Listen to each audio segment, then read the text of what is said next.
E aí, pessoal, tudo bem com vocês? Eu espero que vocês estejam bem e hoje eu lhes trago uma partida absolutamente lendária. Isso daqui é uma raridade que eu acredito que nunca na história do xadrez aconteceu, um campeão mundial perder com checkmate de en passant. Eu acho que é uma coisa que nunca aconteceu e talvez não vai acontecer tão cedo de novo, portanto, nós precisamos fazer uma análise dessa partida aqui no canal. Eu te prometo que vai ser muito interessante. A partida inteirinha é uma beldade. Então, bora lá. Brancas estão jogando aqui, ó, John Ludwig Hammer, que é um grande mestre norueguês, meio amigo do Magnus Carlsen, na verdade, e as pretas é o Magnus Carlsen. Temos peão em E4 por parte do Hammer e G6 a defesa moderna por parte do Magnus. Peão em D4 ocupando o centro e, naturalmente, quando você joga G6, você imagina que o segundo lance vai ser bispo em G7, certo? Eu fiz a casinha pro bispo, agora eu vou fianquetar o bispo. Nada disso, Magnus joga E6. Essa é a primeira imprecisão.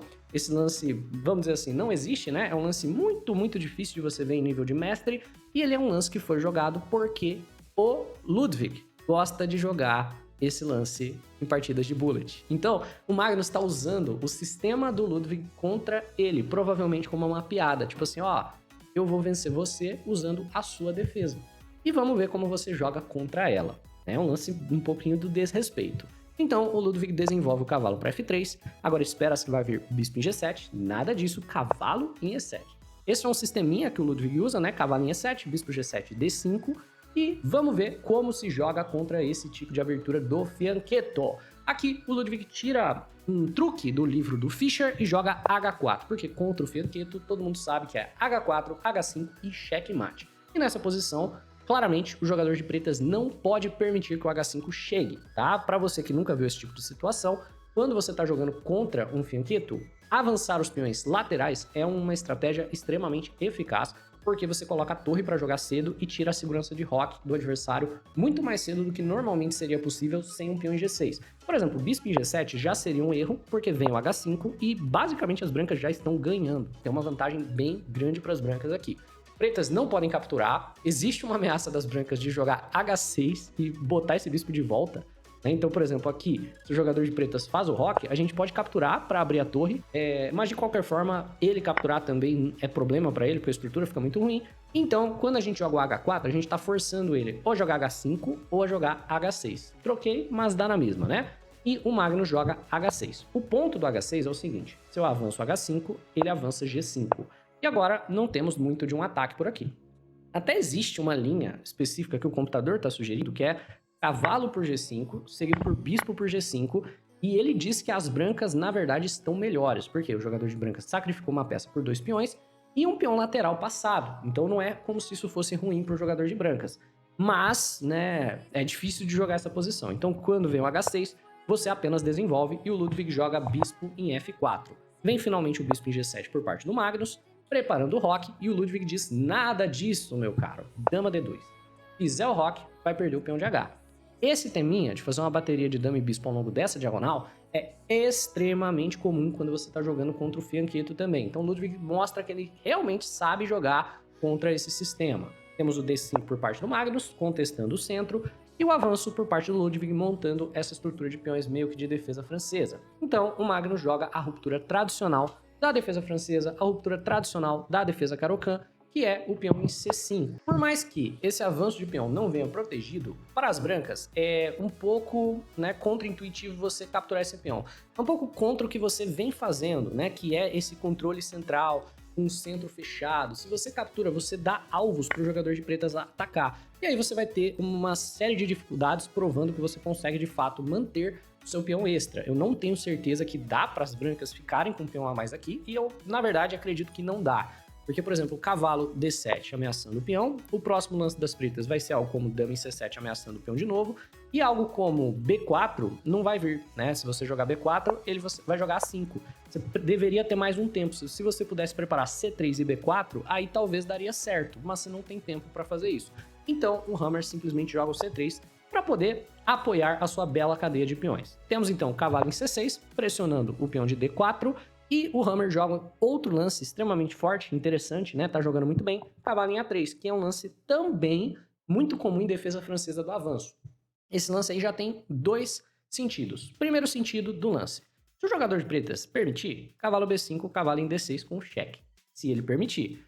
Então, por exemplo, C por D4, C por D4, dama B6, por exemplo, cavalo em B5 e eu vou entrar na casa de D6 e sinto muito, meu caro, você já está numa posição muito, muito difícil de jogar. Agora, digamos que o jogador de pretas jogue algo como A6, esse cavalo ainda vai encontrar uma bela casa na casa de C2, onde ele apoia o peão central que o adversário está pressionando. Então, olha só que bacana, cavalo em A3 é um lance multipropósito, e nessa posição, espera-se que o Magnus vai jogar ou peão toma e A6 para parar a vinda do cavalo, ou espera-se que ele vá só jogar o A6 para parar a vinda do cavalo.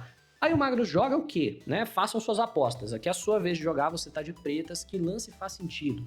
Ah, faz sentido jogar A6, cavalo F5, C toma D4, né? Bispo D7, todos esses lances dá para você, de alguma maneira, defender. Magnus joga em F8. O cara é o protagonista do anime. Ele joga qualquer porcaria e ele faz funcionar. Esse lance é muito ruim, não faz sentido. Eu, sinceramente, não vejo tanta razão. Eu acho que ele não queria parar cavalo B5. Pra quê? Porque ele quer chamar o lance. E a ideia dele é que o cavalo em D6 não vai vir com cheque, então não é tão problemático, né? Tipo, vem A6, cavalo D6... Eventualmente eu lido com esse cavalo, né? Eu vou jogar cavalo em F5, ou se não, vou jogar bispo em D7, cavalo na casa onde o bispo tá. Eventualmente eu vou lidar com esse cavalo, e não é tão problemático. Eu imagino que o Magnus estava esperando algo assim. No entanto, o Ludwig pune da maneira mais precisa e adequada possível. Ele fala, Magnus, eu joguei o C3, que era o meu lance de preparação. Eu posso tomar esse C5, e agora os seus truques de antes não funcionam mais, porque o B4 tá muito bem preparado, obrigado. Eu vou jogar B4 e eu vou manter o meu peão extra. Tem como, no futuro eu vou colocar um cavalo aqui na casa de D6 de qualquer forma. Meu amigo, eu tô só com um peão a mais. Então, o Magnus faz o que o Magnus faz melhor. Ele começa a complicar a posição. Aqui, não se engane, pretas estão piores, mas você vai ver que o que o Magnus faz é muito instrutivo. Quando você tá perdendo, o que você quer fazer é deixar a posição mais complicada que for possível, para você dar uma chance para o seu adversário errar. E, bem, no meio da bagunça, do cálculo, você acaba punindo o erro dele e voltando ao equilíbrio da partida. Então o Magnus joga B6, ele deixa as brancas trocarem esse peão extra, basicamente assegurando que o jogador de brancas vai ficar com um peão a mais, mas em troca a gente consegue ativar algumas peças. Então vai ativar a dama e vai ativar o bispo, né? O bispo vai poder vir para 6, a dama vai poder vir para B6. Então nós temos C por B6, dama por B6, e nessa posição, após bispo em D3 das brancas, eu prefiro cavalo em B5, mas, novamente, né, a ideia do Magnus de rei em F8 provavelmente foi para tirar a força do cavalo B5, e, por exemplo, cavalo em D6 não é um lance tão potente. Aqui, é claro, porque cai B2, mas digamos que não caísse B2, né, por exemplo, aqui, não é um lance tão problemático esse cavalo aqui. Tem várias maneiras da gente lidar com ele. Pode ser cavalo em C8, pode ser cavalo em F5, né? Por consequência, o Ludwig apenas desenvolve, ele joga bispo em D3, e o Magnus joga bispo em A6, propondo uma troca de bispos. Essa troca, a princípio, é uma troca que favorece as pretas, posicionalmente falando, porque o jogador de pretas tem peões em casas claras, esse bispo é claramente o bispo mau da defesa francesa, que não é uma francesa, mas meio que virou, e esse bispo é um bispo mais importante posicionalmente. Mas brancas estão à frente do material, né? Essa troca é boa para quem tá ganhando. Então, o Ludwig joga B4, meio que forçando a troca. Ele tá falando, toma aqui em D3, porque se você não tomar, eu vou jogar B5 e eu vou dar um duplo no bispo e no cavalo. E o Magnus faz o quê? Ele vai para a linha natural, bispo toma, dama toma, e eu tento gerar jogo, por exemplo, contra essa fraqueza, né? Tipo, acho que dama C7, dama B8 são bons lances, para quê? Para eu ficar pressionando o peãozinho central? Não, nada disso, né? O Magnus joga um lance que complica muito a posição. Ele joga D4, que é um belíssimo lance. É um lance que perde? É. O computador avalia como uma gafe? É. Mas é um belíssimo lance. Não dá pra dizer que não é.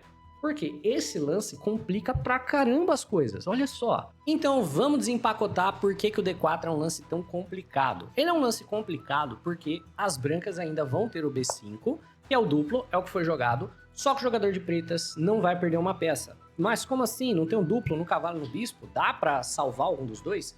Esse cavalo não consegue sair com o tempo, né? Qual que é a questão? A questão é que temos um Zwischenzug, conhecido também como lance intermediário, T por C3, com tempo na dama. E agora a dama tem que se movimentar, e é difícil de escolher uma casa para essa dama se movimentar, na verdade.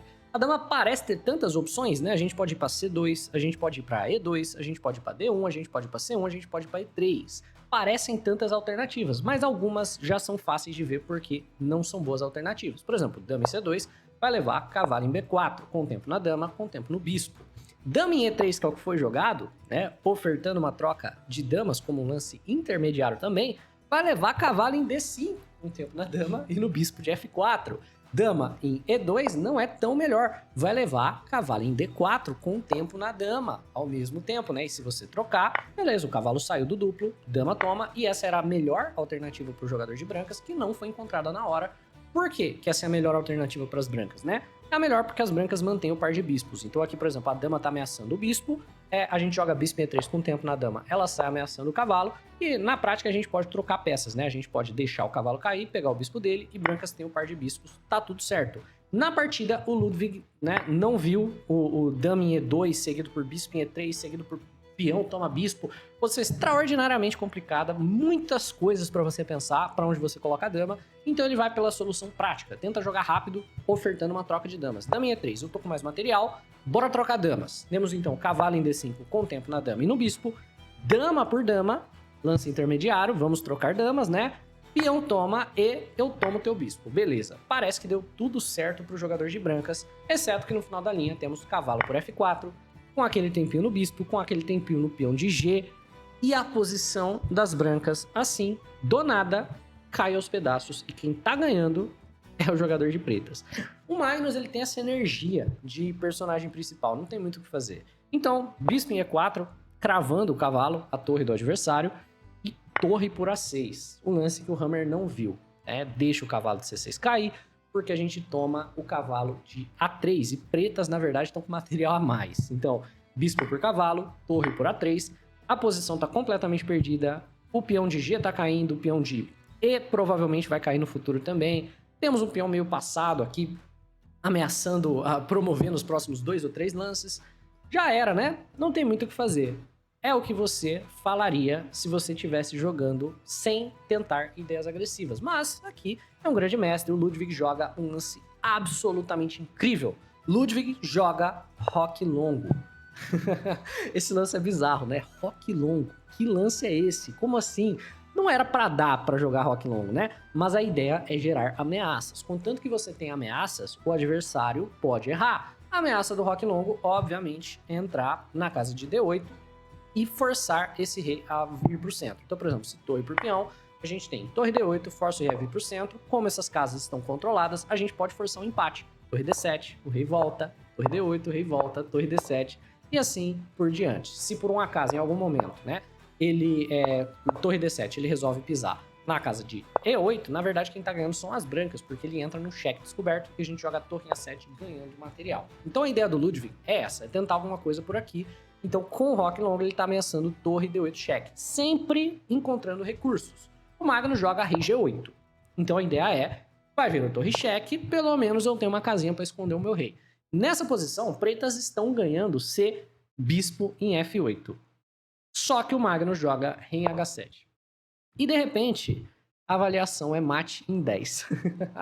Rei em H7 acaba sendo um erro. Por quê? Porque aqui o jogador de brancas acaba tendo peças muito bem posicionadas para colocar o jogador de pretas em uma rede de checkmate. E todos os lances do mate em 10, por mais que seja mate em 10, né, são extremamente fáceis de ver. Nessa posição, por exemplo, eu aposto que você encontraria o primeiro lance do checkmate em 10. Principalmente se você viu o último shorts que eu postei do checkmate de Greco, né? Caso você tenha visto aqueles shorts, eu tenho quase certeza que você encontra. E aí, pausa o vídeo e tenta encontrar uma sequência de checkmate fortíssima para o jogador de brancas. E também, né, incrível, o Magnus deixou acontecer. O Magnus tinha todo o direito de abandonar, mas quando ele viu que ia ser um checkmate, incluindo o en passant, ele resolve permitir que isso aconteça, e inclusive ele tem uma reação muito legal que eu vou deixar passando aí na tela depois que acabar. Temos cavalo em G5 como primeiro lance da sequência, inclusive meus parabéns se você conseguiu encontrar.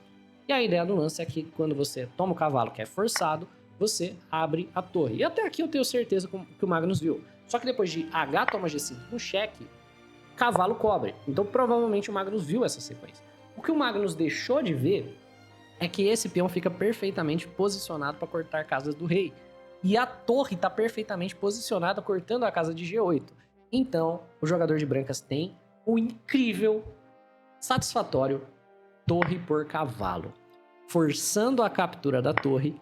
E agora, bispo em E4 e o jogador de pretas não tem nenhuma casa.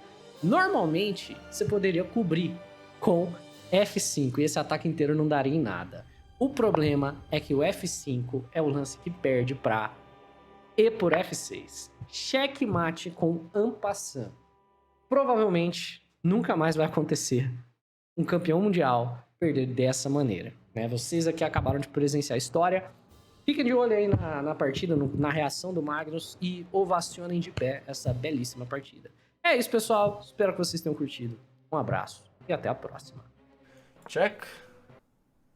Are we seeing a trade? Oh, knight g5. I did not see that.